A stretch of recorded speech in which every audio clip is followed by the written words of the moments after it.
মন্দিরে যাওয়ার সাথে সাথেই বাচ্চা মেয়েটা হঠাৎ আমাকে জড়িয়ে ধরলো। তো রাধে রাধে বন্ধুরা, ওখান থেকে আমরা বেরিয়ে গেছি। আগের ভিডিওতে দেখেছো যে আমরা পরবর্তী জায়গায় যাচ্ছি। তো কোথায় যাচ্ছি তোমাদের আগের ভিডিওতে বলা হয়নি, তা না বলে নিয়ে যাওয়াটাই বেটার। চলো তোমাদের নিয়েই যাই সেই আমার প্রিয় মানুষের সাথে দেখা করো। দেখো দূরে একটি শিব ঠাকুরের বিশাল আকৃতি বড় মন্দির। তো এখানে কোনোদিনও যাওয়া হয়নি, একটু ভালো হয়ে গেলেই যাব। তো তোমরা বুঝতেই পারছো যে আমি কোথায় যাচ্ছি। হ্যাঁ, ঠিকই ধরেছো, ভূতনাথ বাবার মন্দির। অনেক দিন বাবার দর্শন হয়নি।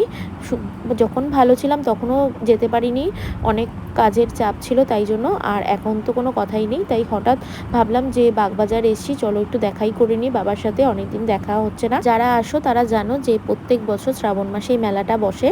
তো এবারও বসেছে আর প্রচুর পরিমাণে ভিড়। আমি শ্রাবণ মাসেই গেছিলাম, কিন্তু সোমবার যাইনি, অন্যান্য দিন, যেহেতু আমার অপারেশন হয়েছে তাই জন্য যে ভাবলাম যে অন্য দিন গেলে একটু ফাঁকা পাবো। কিন্তু দেখো না, গঙ্গার ঘাট দিয়ে আর বাবার মন্দিরের সামনে দিয়ে খুব ভিড়, খুব ভিড়। আর তার মধ্যে মানুষের চলাফেরার জায়গা নেই, আর এই সব গাড়িগুলো ঢুকে আরও মানুষকে অসুবিধায় ফেলে দিয়েছে। দেখো কি সুন্দর বাবার মন্দির, ফুলের সাজে সজ্জিত হয়ে গেছে।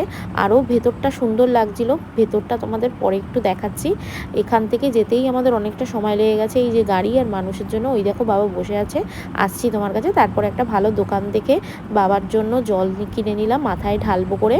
তো এখানে এই ভাতটা আমার কাছে 20 টাকা নিয়েছে। এখন প্রচণ্ড জিনিসের দাম বেড়ে গেছে। হ্যাঁ, আমার টোটাল সব কিছু একটা ঝুড়ির মধ্যে কিছুটা ফুল দিয়ে টোটাল বিল 100 টাকা করে ফেলেছে। তো ওই দেখো দূরে বাবার মন্দির সাজাবে।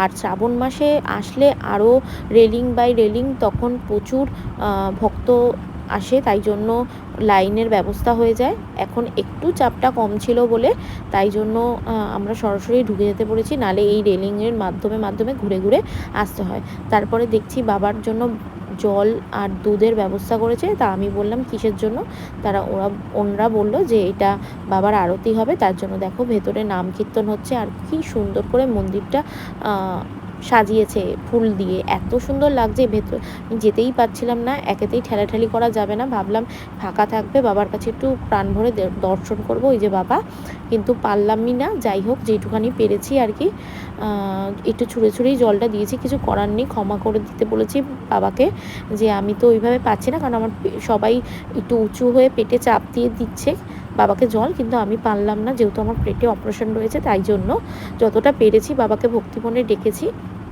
বাবা নিশ্চয়ই শুনবে, বাবাও দেখছে। দেখো কি সুন্দর করে বাবার ওখান থেকে বেরিয়ে এসে তারপরে বাইরেটা আসলাম, কি সুন্দর করে চারিদিক সাজাচ্ছে ফুল দিয়ে। আর এই যে বাবার বাহন বসে আছে, আমিও তার সাথে একটু দেখা করে নিলাম, মাথায় একটু হাত বুলিয়ে নিলাম, তারপর টিপ পরে নিলাম বাবার বাহনের কাছ থেকেই। তারপরে এই দেখো বেরিয়ে যাচ্ছি, কারণ এরপর আমাদের বাড়িতে যেতে হবে, অনেক বেলা হয়ে গেছিলো। তো আবার বাবাকে পেছন ঘুরে দেখে নিলাম। তারপর বেরোনোর সময় এই বাচ্চাটা এত সুইট, আমাকে এসে জানি না কেন বেরিয়ে ধরলো। যাই হোক, ওকে একটু আদর করে নিলাম, এত সুন্দরী দেখতে, গাল টিপে দিলাম একটু।